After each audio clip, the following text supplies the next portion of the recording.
Hi, this is Derek Tsai. Today I want to show you how to make a Bokashi EM.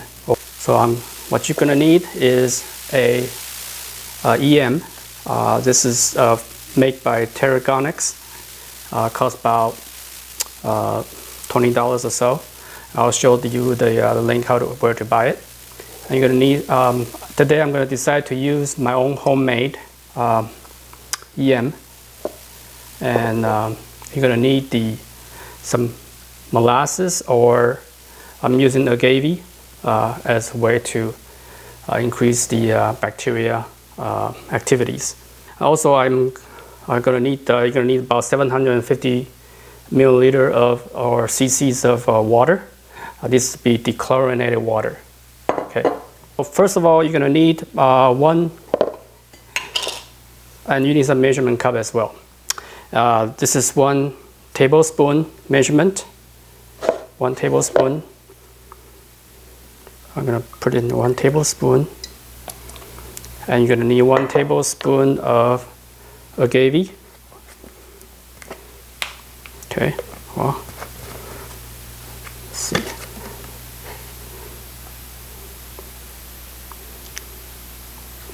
This is the sugar or the molasses. Mix it up. And you're going to need about 750 milliliter water, dechlorinated water, and happen to be the same size as a bottle of wine. Okay, and I'm going to pour it together and mix it up.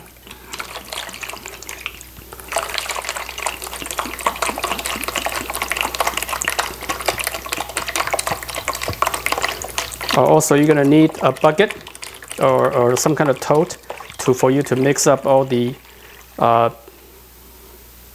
newspaper. I decided to use a newspaper, shredded newspaper, as a way to see the bacteria. And the bacteria we're talking about here is lactobacillus. Lactobacillus is the bacteria that's used in the Bokashi solution. Okay. So here I already mixed up the solution, and we will pour this into the shredded newspaper. Here I have shredded newspaper, roughly about a pound or 2 pounds, up to 2 pounds, depends on how dense your shredded, how well shredded is the newspaper. I use the cross shredded newspaper. I want to show you how to shred the newspaper. Basically, you can just tear this in half and insert it into the shredder.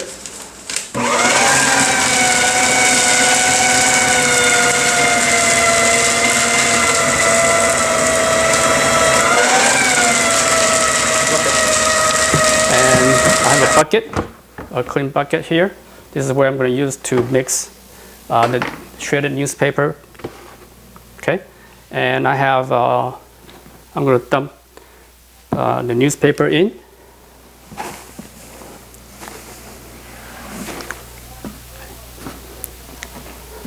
Now this water is all nice and mixed. I'm going to pour it in there.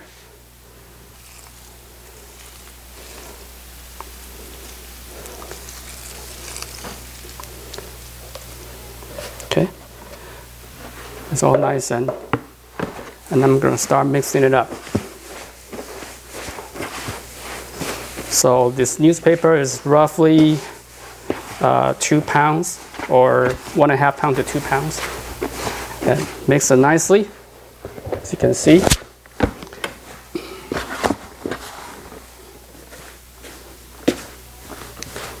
And after you mix it up, all you need to do is to put into a 1-gallon plastic bag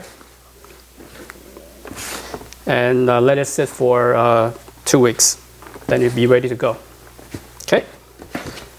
Now I'm almost done. It's all nice and mixed up here. Just get your hands pretty dirty. Okay. I'm almost ready mixing it up. I've decided to add 1 more tablespoon of the inoculator or the EM, just to be on the safe side. So the total of 2 tablespoons of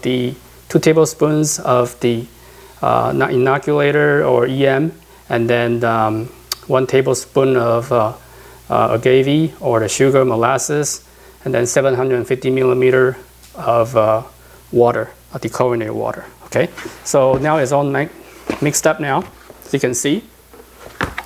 And I'm going to put them into the 1 gallon plastic bag. So this should be good for at least 2 bags or 3 bags worth. Now, I'm using newspaper instead of the, some of you may know that the Bokashi usually use a wheat brand, and wheat brands are expensive. The newspapers are much cheaper, almost free, as opposed to wheat brand. Wheat brand costs about $2 a pound. So this would probably easily be $5-6 worth of wheat brand. But these are going to be used as a carrier for the bacteria. When you put into the Bokashi bucket, you just want to inoculate the whole mass or the whole pile. You don't need a lot of wheat bran or a lot of the bacteria. You just want to have it get it started. So these are acting more like a carrier for the bacteria. Now, after you put into 2 weeks, potentially you can let it dry so it will last longer. Usually just let it seal off and let it sit for 2 weeks at least, and you can start using it right away after 2 weeks. Okay. Now I'm going to put them into the bag. Now what I do is after I put in the bag, I squeeze the air out so that I don't have any. Keep in mind the lactobacillus is a anaerobic bacteria. It doesn't like air, so you need to seal it off and get the air out so that it will live. It will stay much longer, or bacteria population. Okay. So here it is. Here are 2 bags worth. I'm gonna dump all this stuff out.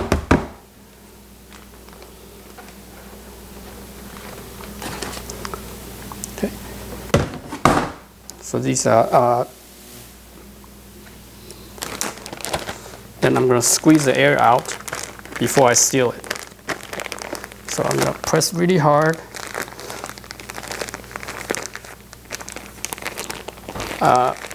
After you sit for 2 weeks, in the middle of 2 weeks, you might see some the thing bulged up because of fermentation process. Then you can let the air out a little bit and squeeze it again in the middle of that 2-week process. Okay. Now this is sealed nice and tight. And what I do is I put a date of today's date on it, and so that I can keep track of it and see if 2 weeks is up, and I can start using it. Okay. Now these are all well nice and sealed. Then I put some right down to today's date, and in 2 weeks you'll start using that to inoculate your Bokashi compost. One last note: the way to keep these Bokashi, the homemade one, Bokashi inoculator, is to add more sugar to it every month or so you can keep the bacteria alive. So I add 1 more tablespoon of sugar in there. I don't refrigerate this particular one, and I keep in the garage. So all I need to do is to add some sugar and kind of shake it a little bit, keep it. So the way bacteria stay alive is eating the sugar, and you don't want to get it too tight because after the bacteria eat the sugar, it will start fermentation process. So you need to keep not too tight. And it's good for another month. Every month we just add a little bit more sugar. For some reason, the commercial one does not require that, and I don't know if there's an expiration date here, but somehow the bacteria is kept alive through their proprietary mixture. Okay, that's all I have. Thank you for watching.